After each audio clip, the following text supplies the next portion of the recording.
ఆశీర్వాదం ఎవరిది? ఈ దీవెన ఎవరిది? ఈ ఆశీర్వాదపు చల్లులు ఎవరి కొరకు? ఎవనిదో కాదు, ఎవనిదో కాదు, ఒక యవనునిది.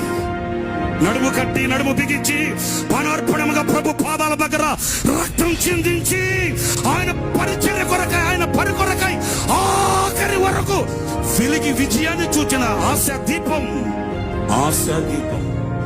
ఇదే చోట కన్నీటి కడలిలో వినబడిన ఒకరి స్వరం ఈనాడు లక్షల మంది స్వరాలుగా మారు మ్రోగుతున్న విశ్వాస వీరుడు సంచరించిన దయాక్షేత్రం. దీనికి కారణం ఆ ఒక్కని నోట పలికబడిన ఆ శ్రేష్టమైన కీర్తన, ఆ ఒక్కని స్వరం. ఈనాడు లక్షల స్వరాలుగా మార్చబడిన దీవెన దయాక్షేత్రం.